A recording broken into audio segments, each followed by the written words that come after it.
찬양을 들으면서 제가 갑자기 이 생각이 들었어요. 여기 찬양이 전부 다 살리라, 살리라 이렇게 이야기하잖아요. 근데 살리라를 삽니다로 바꿨으면 좋겠습니다. 기도하며 살리라가 기도하며 삽니다로 바뀌면 좋을 것 같습니다. 정말 우리가 기도하고 또 섬기면서 주님을 따르면서 앞으로 살아가는 것도 중요하지만 지금 그렇게 살아간다면 정말 하나님께서 우리를 기뻐하시고 우리 권사님들 통해 우리 봉산교회가 더욱더 아름답게 또 굳건하게 세워져 가게 만들어 주실 거라고 믿습니다. 우리 새벽 예배를 드릴 때 반주기를 씁니다. 근데 이게 반주기가 이제 다른 게 아니고요. 그 사용하지 않는 스마트폰 요걸 가지고 여기에 이제 프로그램을 깔아서 반주기로 쓰고 있는데요. 새벽에만 쓰잖아요. 그래서 제가 요거를 주일날 충전을 해 놓습니다. 그러면 월요일부터 금요일까지 이렇게 쭉 써도 금요일날 보면 거의 한 50% 정도 배터리가 늘 남아 있었어요. 근데 얼마 전에 굉장히 좀 황당한 일이 있었습니다. 이게 새벽 예배에 제가 이제 나와서 새벽 예배에 이렇게 찬양을 딱 틀으려고 보니까 이 스마트폰이 화면이 굉장히 어두운 거예요. 이게 왜 그러지 싶어서 봤더니 배터리가 딱 4%가 남았더라고요. 이게 왜 그렇게 빨리 방전이 되었는지 잘 모르겠는데 4%가 딱 남은 거예요. 이거 찬양 부르다가 꺼져버리면 어떡하나 이게 좀 걱정이 되긴 했습니다. 그래도 다행히 찬양 부르는데 꺼지지는 않아서 다행히 감사했는데요. 이런 스마트폰이 아무리 좋아도 방전이 되면요, 그러면 고철이나 다를 바가 없는 거예요. 그렇지 않습니까? 방전되면 정말 그런 거예요. 근데 우리도 그와 똑같다는 생각이 듭니다. 우리도 그와 똑같다.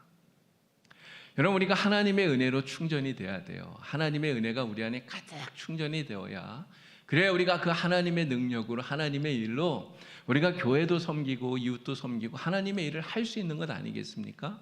그런데 하나님의 능력이, 하나님의 은혜가 내 안에 가득 차지 못하고 이거 방전돼 버리면 어떻게 됩니까? 방전되면 그러면 하나님의 일을 아무리 하고 싶어도 할 수가 없는 거예요. 하나님의 은혜가 방전되면 안 된다는 거죠. 자, 지금 이 시간 이렇게 오후 예배를 드리는 여러분들은 하나님의 은혜가 몇 %나 충전되어져 있습니까? 오늘 아침에 열심히 가득 충전해서 이렇게 나와서 주일 예배 드리고 또 오후 시간 이렇게 있는데, 그래도 제가 보니까 대부분 다들 쌩쌩하신 것 같아요. 어떤 분들은 막 이렇게 눈꺼풀이 막 감기면서 방전이 되기도 하는데, 그래도 우리 성도님들 이렇게 방전 안 되고 예배를 잘 드리셔서 얼마나 감사한지 모릅니다. 여러분, 우리는 하나님을 믿는 하나님의 백성들이에요. 그러니까 하나님의 은혜가 우리 안에 충만해져야 우리는 그 힘을 가지고 하나님의 역사를 이루어갑니다. 하나님의 은혜가 내 안에 가득하고 하나님의 은총이 내게 가득하고 하나님의 힘이 내 안에 가득하면, 충만하면 우리는 어디를 가든지 누구를 만나든지 걱정이 없어요. 두려워할 게 없습니다. 우리는 담대하게 살아갈 수가 있는 거예요. 그런데 이 은혜가 떨어지면, 하나님의 힘이 떨어지면 그러면 다르다는 거죠. 은혜의 배터리가 방전이 되면 그러면 사는 게 힘이 들고요, 또 사는 게 괴롭습니다. 무슨 일이 생길까 걱정이 되고 걱정이 끊이질 않는 거예요. 자, 그러면 이 방전되면 그 다음에 어떻게 해야 됩니까? 방전이 되면 여러분들의 핸드폰이 방전되면 핸드폰 방전됐다고 버리지 않잖아요. 방전되면 뭐 하죠? 충전하면 돼요. 충전하면. 자, 우리에게 하나님의 은혜가 방전되어지면 그러면 충전하면 됩니다. 하나님의 은혜를 가득 채우면 돼요. 그러면 100%가 돼요. 그러면 힘있게 다시 우리가 살아갈 수가 있는 거예요. 자, 그런데 어떻게 충전을 해야 되는가? 자, 핸드폰을 충전할 때 여러분 어떻게 하십니까? 우선은 충전기를 핸드폰에 꽂아야 돼요. 자, 그러면 충전이 됩니까? 그것만 해서는 충전이 안 돼요. 충전기를 핸드폰에다 꽂았다고 해서 충전되는 게 아니라 그거를 콘센트에 연결을 해야, 그래야 충전이 되는 거죠. 그죠? 자, 전기밥솥에 밥을 합니다. 전기밥솥에 밥을 하는데 이 밥을 다 앉혀놓고 이 코드를 콘센트에다가 껐다가 뺐다가 계속하면 이런 밥이 될까요? 안 될까요? 왜 안 되죠? 왜 안 되죠? 껐다가 뺐다가 이게 왜 안 되냐면 밥이 무조건 안 되는데, 안 되는 이유가 콘센트에 한 번도 연결이 안 됐기 때문에 그래요. 껐다가 뺐다가 꽂아야 되는데 꽂지는 않고 껐다가 뺐다가 이러면 밥이 안 된다는 거죠. 전기가 통하지 않으니까. 여러분, 우리도 마찬가지 아니겠습니까? 하나님의 은혜가, 하나님의 능력이 내 안에 가득 채워져야 돼요. 충전해야 돼요. 자, 그런데 우리가 이렇게 교회에 와서 앉아 있다고 해서 저절로 하나님의 은혜가 충전되어지는 게 아니라는 거죠. 그냥 여기 앉아 있기만 해도 저절로 막 충전이 안 된단 말이에요. 어떻게 해야 됩니까? 기도해야 돼요. 또 찬양해야 됩니다. 말씀을 들어야 돼요. 예배를 드려야 돼요. 지금 우리가 이렇게 하나님 앞에 앉아서 함께 찬양하고 기도하고 말씀을 듣고 예배하고 있지 않습니까? 바로 이 시간이 우리 하나님께로 연결되어지는 시간이라고 믿습니다.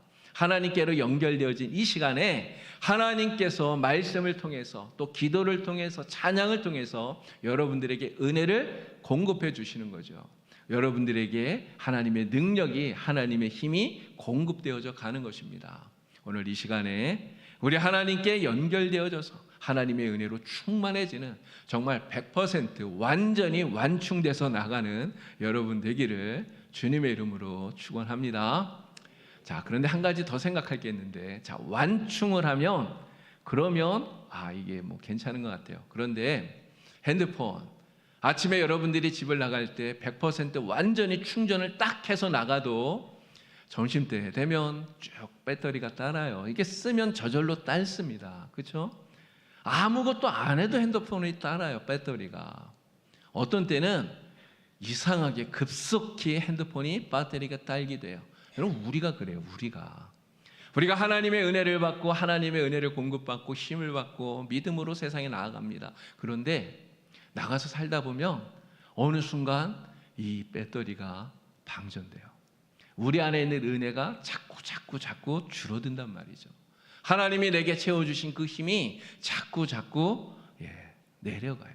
여러분, 그래서 하나님께서 수시로 충전하라고 하나님이 우리에게 예배 시간을 이렇게 많이 주신 줄로 믿습니다. 주일 낮에도 예배하고 오후에도 예배하고요, 수요 기도에도 예배하고 또 금요일 날도 예배하고 또 매일 새벽에도 나와서 우리가 예배하도록 수시로 하나님의 은혜로 채우라고 하나님께서 우리에게 이렇게 예배 시간을 주신 줄로 믿습니다. 여러분, 주일 낮 예배 드린 거 이것만 가지고 우리가 만족하면 안 돼요.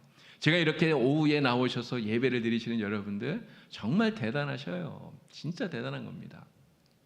거의 대부분 이렇게 교회들 보면 주일 낮 예배 드리는 인원의 절반 정도가 오후 예배를 드리고요, 거기 한 또 절반 정도가 수요일 날 예배 드리고, 전체 예배의 인원의 한 10% 정도가 새벽 예배 나온다고 그렇게 이야기를 하더라고요.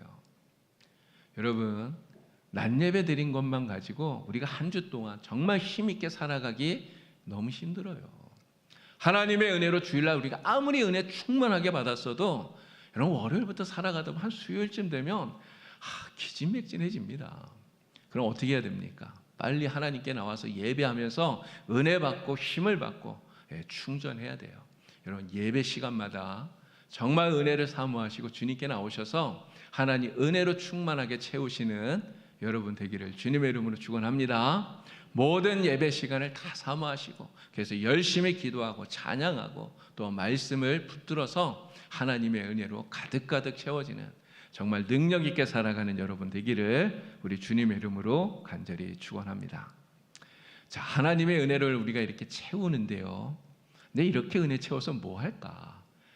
자, 하나님의 은혜가 우리 안에 충만하게 채워지면 여러분, 그 은혜를 가지고 우리가 뭘 하면 좋겠습니까? 하나님께서 우리가 뭘 하라고 우리에게 은혜를 충만히 채워주시고 힘을 주시고 능력 주시는 걸까요?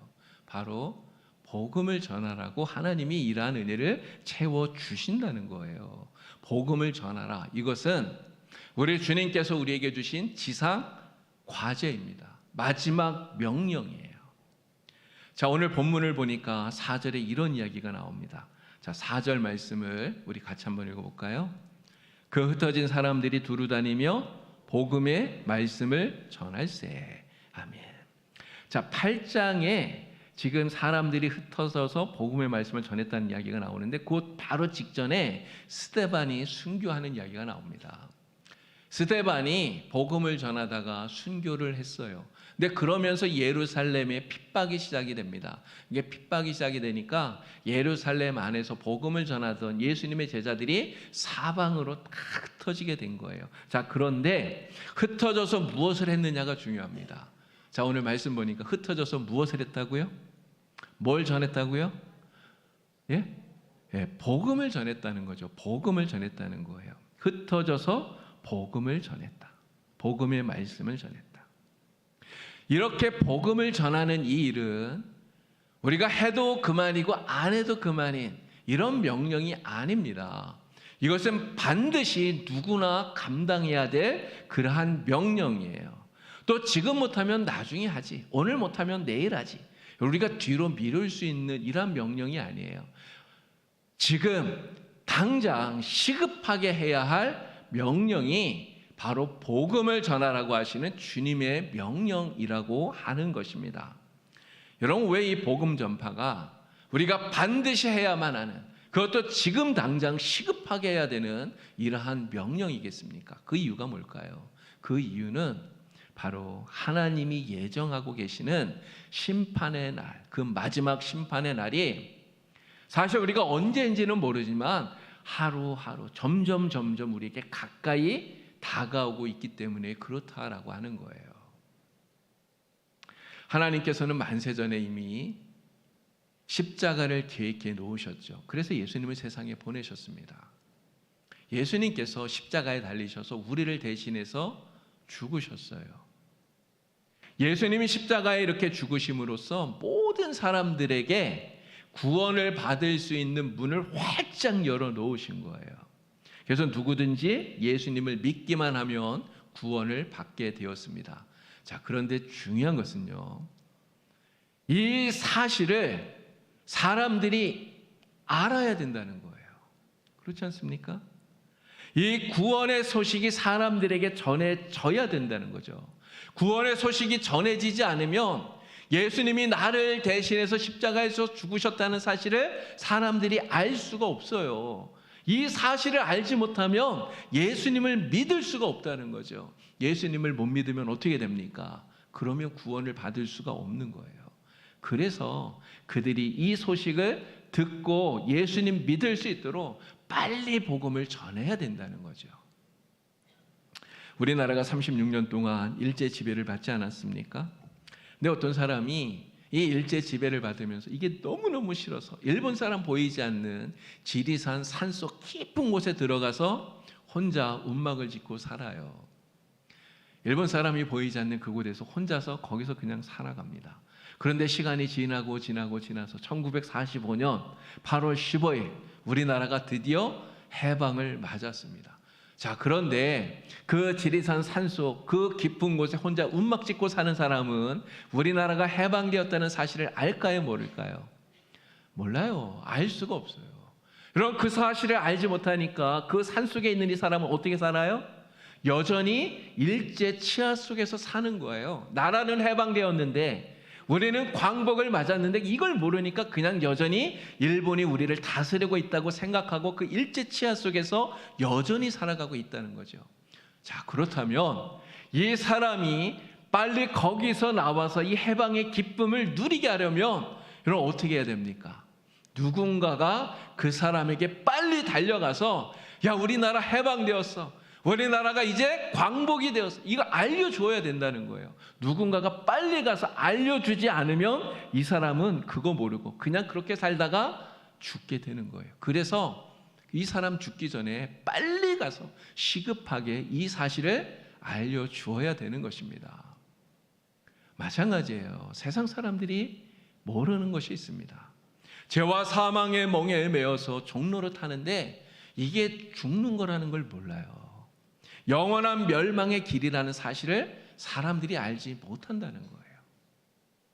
예수님께서 우리 대신 죽으셔서 그리고 부활하셔서 사망의 권세를 깨뜨리시고 우리에게 구원의 문을 활짝 열어놓으셨는데, 그래서 누구든지 예수를 믿기만 하면 구원을 받는데, 이 사실을 사람들이 몰라요. 이 사실을 모른 채 여전히 죄의 종이 되어서, 마귀의 종이 되어서 그냥 죽어가고 있는 것입니다. 그러니 어떻게 해야 됩니까? 누군가가 그 사람들에게 빨리 달려가서 그들에게 전해 주어야 되는 거예요. 예수님께서 당신을 위해 십자가에 못 박혀 죽었습니다. 우리는 더 이상 죄의 종이 아닙니다. 우리는 구원받았습니다. 예수님 믿기만 하면 됩니다. 이거 빨리 가서 전해 주어야 된다는 거예요. 자, 그런데 아까도 말씀드렸어요. 이 소식 우리가 빨리 전해 줘야 되는 이유는 우리가 뒤로 미루고 있다 보면 어느 순간 하나님이 예정하신 그 마지막 심판의 날이 불현듯 올 수 있기 때문에 그렇다는 거예요. 내가 내일 해야지, 내가 나중에 이 사람에게 전해 주어야지, 이렇게 뒤로 미루었는데 주님이 오시면 우리가 복음을 전할 수 있는 기회를 다시는 얻지 못하게 된다는 거예요. 예수님께서 오시면, 예수님 재림하시면 여러분 그날이 되면 믿고 싶어도 더 이상 믿을 수 없습니다. 구원받고 싶어도 더 이상 구원받을 수 없는 거예요. 그래서 아직 기회가 남아있는 지금, 바로 이 시간에 우리가 시급하게 이 복음을 전해야 되는 것입니다. 여러분 주변에 이 복음을 빨리 가서 내가 전해 주어야 되는 사람이 누구인가를 여러분 이 시간에 한번 생각해 보시기 바랍니다. 여러분의 가족 중에 혹시 그런 사람이 있습니까? 우리 친척 가운데 그런 사람이 있습니까? 아니면 여러분들의 친구 가운데, 아니면 직장 동료 가운데, 여러분들이 살고 있는 그 집 주변에 어떤 이웃들 중에 정말 내가 시급하게 복음 전하지 않으면 예수님 믿지 않고 있다가 주님 오시는 그날 영원한 멸망을 당할 수밖에 없는 그런 사람들이 있죠. 우리가 어떻게 해야 되겠습니까? 더 늦기 전에 그들에게 가서 주님의 복음을 전해야 돼요. 예수 그리스도, 이 복음을 전해서 그분들도 우리처럼 예수 믿고 영생 얻고 하나님이 주시는 이 구원의 기쁨을 누리게 되길 우리 주님의 이름으로 간절히 축원합니다. 자, 오늘 본문을 보니까 빌립이 사마리아에서 복음을 전합니다. 예수님께서 말씀하셨잖아요. 예루살렘과 온 유대와 사마리아와 땅 끝까지 이르러 내 증인이 되어라, 복음을 전하라 말씀하신 거예요. 자, 그런데 예루살렘에서 제자들이 열심히 복음을 전하다가 스데반의 순교 사건 이후로 핍박이 시작이 됩니다. 그랬더니 사방으로 막 흩어지는데 다른 제자들이 전부 다 온 유대로, 예루살렘과 온 유대, 그러니까 유대 지방으로 막 흩어지는 거예요. 그랬더니 빌립은 어디로 갑니까? 다른 제자들이 가지 않는 곳 사마리아로 들어간 거예요. 그래서 이 사마리아에 들어가서 복음을 전하는데, 자, 빌립이 사마리아에서 전한 이 복음의 내용이 무엇인가가 정말 중요해요. 이 복음의 내용이 무엇인가? 자, 5절 말씀을 우리 같이 읽겠습니다. 5절. 빌립이 사마리아 성에 내려가 그리스도를 백성에게 전파하니. 아멘. 빌립이 사마리아 성에 내려가서 복음을 전하는데 무엇을 전했다고요? 누구를요? 그리스도가 누구입니까? 예수님이에요. 바로 예수님이 그리스도이시요 메시아요 구원자라고 하는 이 사실을 전한 거예요. 이게 복음이에요. 예수님이 그리스도 메시아라고 하는 이 사실이 바로 복음이라고 하는 것이죠. 여러분, 사마리아는 어떤 곳입니까? 이 사마리아는 우상으로 가득한 성이에요. 우상으로 가득한 것. 북이스라엘이 멸망하고 난 다음에 이 사마리아에 많은 이민족들이 들어오게 됩니다. 이게 강제로 이주를 당한 거예요. 그래서 이 사마리아에서 살아가면서 자연스럽게 피가 섞입니다. 그래서 혼혈인들이 많이 만들어지게 되었어요. 근데 문제는 이게 피만 섞인 게 아니라는 거예요. 피만 섞인 것이 아니라 하나님도 섬기고 자기들이 섬기던 우상도 섬기고 이제 하나님을 섬기면서 우상을 섬기는 이 하나님 섬기는 믿음과 우상을 섬기는 신앙이 짬뽕이 된 이런 혼합 종교가 사마리아 안에 만들어졌다는 것입니다. 그래서 유대인들이 바로 이러한 사마리아 사람들을 이방인보다도 더 못하게 멸시하고 또 조롱해요. 그리고 상종 못한 이런 사람처럼 멸시하면서 이방인처럼 그렇게 대했다라고 하는 것이죠. 자, 빌립이 바로 이러한 사마리아에 들어가서 복음을 전하는데 그 복음의 내용이 무엇이냐? 예수 그리스도, 오직 예수님이 메시아이시다. 오직 예수님이 그리스도이시다. 이것을 전했다라고 하는 것이죠. 바로 이것이 사마리아에서 빌립이 전한 복음의 내용의 전부입니다. 그리고 이것이 복음의 가장 핵심이에요. 오늘 우리가 누군가를 만나서 시급하게 복음을 전할 때 여러분 무슨 복음을 전해야 됩니까? 우리 교회 오면 교회 진짜 좋아. 우리 교회 새로 지어서 시설도 너무 좋아. 여러분 이거는 복음이 아니에요. 우리 목사님 정말 좋아. 여러분 이런 건 복음이 아니에요. 복음은 뭐가 복음이에요? 예수 그리스도. 예수 그리스도만이 살아계신 우리의 주님이시다. 예수님을 믿으면 우리가 죄와 사망에서 구원받는다. 이것이 복음입니다. 오늘 이 복음, 바른 복음, 예수 그리스도만을 전하는 여러분 되기를 우리 주님의 이름으로 축원합니다. 자, 그런데 세상에는요, 이러한 빌립이 전한 바른 복음만 있는 게 아닙니다. 거짓된 복음이 너무너무 많아요. 가짜 복음, 거짓된 복음이 많아요. 특별히 그 가운데 물질 만능주의, 이거 정말 우리 조심해야 됩니다. 이 물질 만능주의가 교회 안에까지 들어와 있어요. 그래서 물질과 성공을 이걸 복음이라고 말하는 사람들이 얼마나 많은지 모릅니다. 교회가 커지면 성공했다고 말해요. 교인들 숫자가 많이 늘어나면 부흥했다고, 성공한 거라고, 이게 복음이라고 이야기를 합니다. 여러분 이것을 영광의 신학 이렇게 이야기를 해요. 또 성공신학, 번영신학 이런 말도 합니다. 예수 믿으면 잘 된다, 건강해진다, 부자 된다, 성공한 인생이 된다. 여러분 물론 좋은 말이죠. 예수 믿으면 잘 됩니다. 그런데 잘 되는 것이 이 땅에서 성공하고 많은 것들을 얻는 물질적 축복을 얻는 것이 예수를 믿는 가장 중요한 첫 번째 목적처럼 말하는, 이건 잘못된 거예요. 신앙을 성공의 도구로 삼는 것입니다. 근데 아무리 잘 됐다 할지라도요, 아무리 화려해 보인다 할지라도, 아무리 성공을 했어도 거기에 예수 그리스도 주님이 없으면 그는 복음이 아니에요. 그것은 복음이 아닙니다. 성공신학, 번영신학 이러한 것들은 기독교의 탈을 쓴 세속주의다라고 하는 것을 여러분들이 꼭 기억하시기 바랍니다. 예수 믿으면 무조건 잘 된다, 이렇게 우리의 귀에 속삭이는 이러한 가짜 복음에 절대로 속지 않는 여러분 되기를 우리 주님의 이름으로 축원합니다. 자, 또 하나의 가짜 복음이 있어요. 바로 예수님 외에 구원받을 수 있는 또 다른 길이 있다고 말하는 종교다원주의가 바로 가짜 복음이에요. 여러분 이 종교다원주의가 얼마나 무서운지 몰라요. 여러분 이 종교다원주의를 이야기하는 사람들은 이런 이야기합니다. 산 꼭대기에 올라가는데 그 산 정상에 왜 올라가는 길이 한 개만 있다고 주장하느냐라고 이야기를 해요. 맞잖아요. 여러분 소백산 이 산 꼭대기에 올라갈 때는 하나의 길만 있는 게 아니잖아요. 여러 개 등산로가 있어요. 이 길로 가도 되고 저 길로 가도 되고, 만약 길이 없으면 내가 길을 만들어서라도 산 정상에 올라가기만 하면 되는 거잖아요.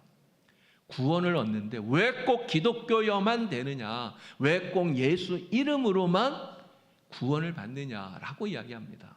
예수가 아니라 부처로도 또는 다른 종교로도, 어떤 종교로도 우리가 구원만 받으면 되는 거 아니냐, 이렇게 말하는 것이 종교다원주의예요. 그러나 이것은 진리가 아닙니다.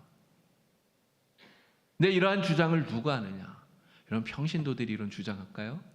평신도가 말하는 게 아니고 목사들이 이런 이야기를 한단 말이에요. 목사들이 모든 종교가 똑같다고 이야기를 하는 거예요. 여러분 영상을 하나 보여드릴 건데요, 2021년도에 미국의 바이든 대통령이 취임을 하지 않았습니까? 그 취임식에 기도한 목사가 뭐라고 기도하는지 여러분 한번 보시기 바랍니다. 자, 영상을 틀어주세요. We ask it in the name 아, of the 그 앞에 monotheistic. 앞에 거요. 네, 요거. We pray for divine favor upon our president, Joseph R. Biden, and our First Lady, Dr. Jill Biden, and their family. In the strong name of our collective faith. Amen. 자, 요 앞에 기도하는 내용은 우리가 그냥 넘어갈 수 있어요. 뭐 바이든 대통령, 그의 아내와 가족들에게 축복해달라고 여기 기도할 수 있습니다. 그런데 We ask it in the name of the monotheistic. 잠깐만요.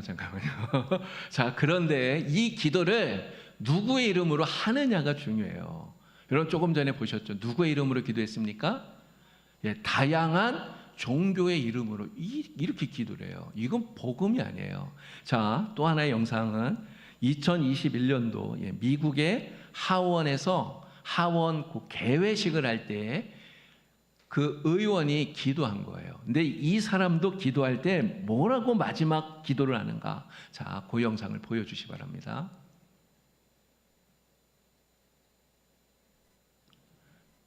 네. We ask it in the name of the monotheistic God, Brahma, and God known by many names, by many different faiths. 예.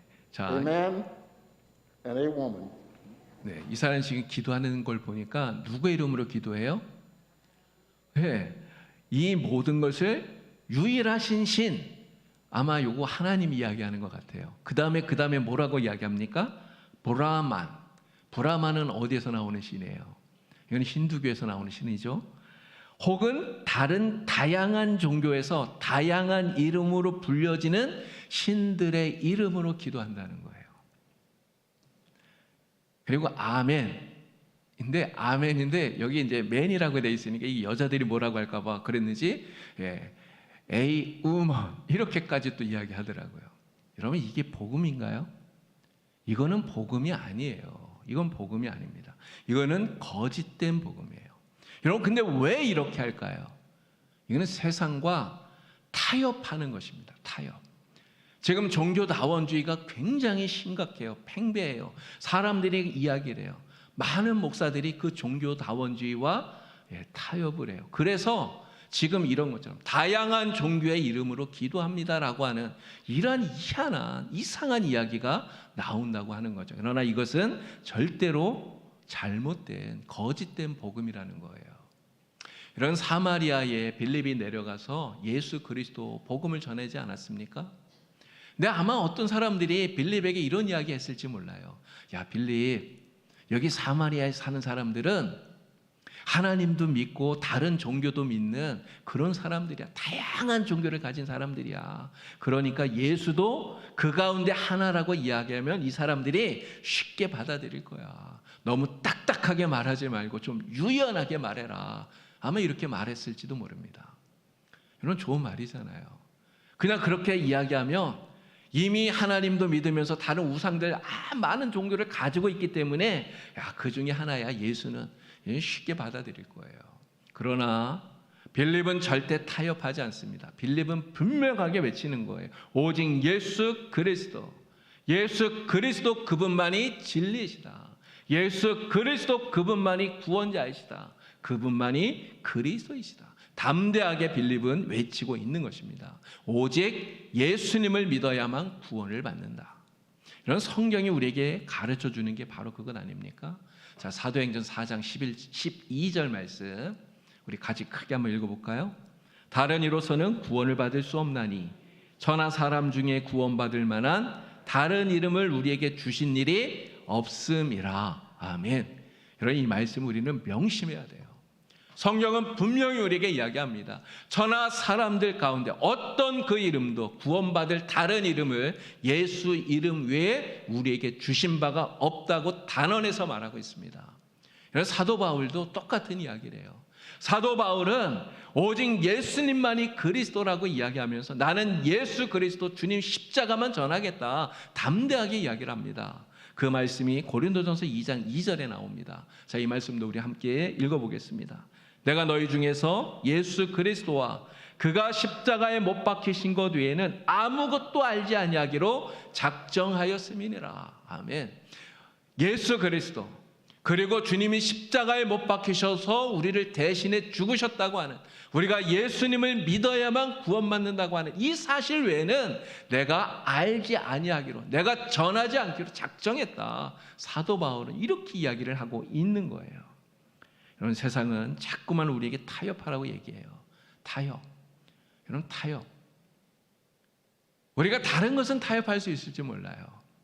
배가 고프면 밥을 먹어야 되는데 꼭 짜장면 먹어야 되는 거 아니잖아요. 짬뽕 먹어도 되고 다른 거 먹어도 됩니다. 여러분, 먹는 거는 그럴 수 있어요. 이런 건 별로 중요한 거가 아닙니다. 그러나 복음은 달라요. 복음은 절대로 세상과 타협할 수 있는 게 아니에요. 세상 사람들은 오직 예수 이름으로 구원받는다 이야기하면 독선적이라고 이야기를 해요. 기독교가 너무 독선적이다. 네, 여러분, 이건 독선이 아닙니다. 이건 진리예요. 오직 예수 그리스도 주님만이 우리의 구원자이십니다. 이 믿음을 여러분 확실하게 가지시고, 정말 세상 어떠한 사람들의 주장과도 이러한 거짓된, 잘못된 거짓 복음과 절대로 타협하지 않는 여러분 되기를 우리 주님의 이름으로 축원합니다. 오직 예수 그리스도 참된 구원자이신 예수님만 전하는 여러분 되기를 우리 주님의 이름으로 축원합니다. 자, 복음을 전하는 일이야말로 우리가 하나님의 은혜로 충만해져서 우리가 시급하게 전해야 되는 일이라고 여러분들에게 말씀을 드렸어요. 어떤 복음을 전해야 되는가? 바른 복음, 예수 그리스도만을 전해야 된다고 말했습니다. 자, 그러면 이 시급하게 전해야 되는 이 복음을 여러분 누가 전해야 되겠습니까? 누가 해야 될까요? 옆에 계신 분 한번 이렇게 보시겠습니까? 옆에 누가 계신가? 우리 장로님들이 해야 됩니까? 아니면 오늘 아름다운 찬양을 하신 우리 권사님들이 해야 됩니까? 아니 우리 안수 집사님들, 서리 집사님들이 해야 됩니까? 이런 다른 사람을 보면 안 돼요. 다른 사람을 볼 것이 아니라 누가 해야 됩니까? 내가 해야 돼요. 내가. 여러분, 사람들은 그렇게 말할 수 있습니다. 아, 나는 예수 믿은 지 얼마 안 됐으니까. 나는 교회 나온 지 얼마 안 됐으니까. 나는 나이가 많아서 은퇴를 했으니까. 나는 직분도 없으니까. 나는 안 해도 돼 라고 생각할 수도 있겠죠. 그러나 그렇지 않아요. 주님께서 우리에게 주신 이 복음을 전하라는 사명, 이것은 모든 성도들에게 다 주신 거예요. 이 사명을 받지 않은 사람이 없습니다. 복음을 전하는 것은 은사가 아니에요. 사명이에요. 누구나 해야 돼요. 잘하든 잘하지 못하든. 간혹 보면 정말 전도의 은사를 가진 분들이 있어요. 뭐 열심히 진짜 잘하는 사람들이 있어요. 근데 그 사람들만 복음 전하라고 사명 주신 게 아니에요. 내가 잘 못하더라도 나에게도 주님이 복음 전하라는 이 사명을 주셨다는 것을 우리는 분명히 기억하시길 바랍니다. 그리고 시급하게 복음 전하는 이 일을 반드시 감당하는 데 동참하는 여러분 되게 주님의 이름으로 축원합니다. 이제 9월부터 액체29 전도대 다시 시작합니다. 우리가 7월, 8월 너무 뜨겁기 때문에 잠깐 쉬었어요. 이제 9월부터 액체29 전도대 다시 모입니다. 여러분, 액체29 전도대 뭐 어렵게 생각할 거 없잖아요. 우리 오후 예배 끝나고 나면 같이 모여서 잠깐 기도하고 그리고 전도지 들고 나가서 전도지 돌리는 거예요. 전도지 나눠주는 겁니다. 대단한 것도 아니고 어려운 것도 아니고요. 그냥 간단해요. 또 이렇게 생각하는 분도 혹시 있을지 모르겠습니다. 요즘 같은 시대에 무슨 전도지를 돌리나. 요즘 같은 시대에 전도지 돌린다고 그거 보고 예수 믿을 사람이 어딨나 라고 여러분 생각하시면 안 됩니다. 그렇게라도 해서 여전히 복음을 전해야 돼요. 우리 봉산교회가 주님이 우리에게 명령하신 이 전도하는 일을 그렇게라도 멈추지 않고 끊임없이 계속해서 해야 된다고 하는 것이죠. 여러분들이 정말 이 일에 다 같이 함께 동참하게 되기를 우리 주님의 이름으로 간절히 축원합니다. 처음 시작할 때는 그래도 한 20 몇 분 정도 이렇게 오셔서 같이 시작을 했는데 하다가 보니까 그것도 자꾸 줄더라고요. 그래서 우리 6월까지 하고 이렇게 방학했는데 6월 방학하기 전에 그때는 보니까 10분 조금 더 넘었던가. 그래요. 이런 주님이 우리에게 그러한 모습을 보실 때 무슨 마음이 드실까요?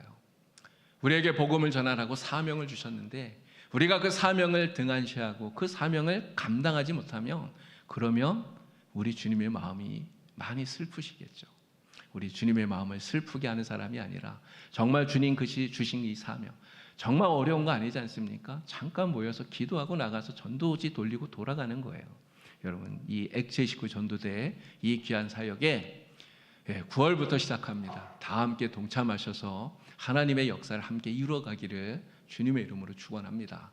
자, 우리가 이렇게 하나님의 귀한 복음의 역사를 감당하면 무슨 일이 일어나느냐? 여러분 놀라운 기적이 일어나요. 오늘 본문 말씀 가운데 8절이 바로 이 기적을 우리에게 보여주고 있습니다. 우리 큰 소리로 8절 말씀 다 같이 함께 읽겠습니다. 그 성에 큰 기쁨이 있더라. 아멘. 무엇이 있었다고요? 큰 기쁨이에요. 작은 기쁨 아닙니다. 큰 기쁨. 사마리아 성에 빌립이 와서 예수 그리스도 주의 복음을 전했더니 그 성에 큰 기쁨이 있었다는 거예요. 많은 사람들이 예수를 믿고 영생 얻고 구원받는 놀라운 기적의 역사가 사마리아 성에 생겨났습니다. 우리가 주님의 말씀에 순종해서 이 땅에 복음을 전할 때 이 영주 땅이 회복되어질 줄로 믿습니다. 우리가 이 영주 땅에 사는 사람들 정말 불쌍히 여기면서 전도지 한 장 돌릴 때 정말 작은 것이지만 이것을 통해서 예수 그리스도의 생명이 전하여져서 죽어가는 영혼이 다시 살아나는 이러한 생명의 역사가 일어나게 될 줄로 믿습니다. 이 귀한 일에 여러분 함께 동참하셔서 정말 우리로 말미암아서 우리 봉산교회로 말미암아서 이 영주 땅에 구원의 큰 기쁨이 넘쳐나게 되는 이러한 놀라운 구원의 생명의 역사 일어나게 우리 주님의 이름으로 간절히 축원합니다. 기도하겠습니다. 하나님 아버지, 오늘 우리가 시급하게 감당해야 될 이 복음 전파 사명을 우리 봉산교회 주님 주신 줄 주여 믿습니다. 일어나 복음의 빛을 발하라 주님 말씀하셨으니 하나님 우리가 영주 땅 회복되기를 간절히 구하며 복음을 전하는 이 귀한 역사를 오늘도 이루어갈 수 있게 도와주시옵소서. 내일로 미루는 것이 아니라 정말 오늘 우리가 함께 나가서 감당할 수 있도록 주여 도와주시고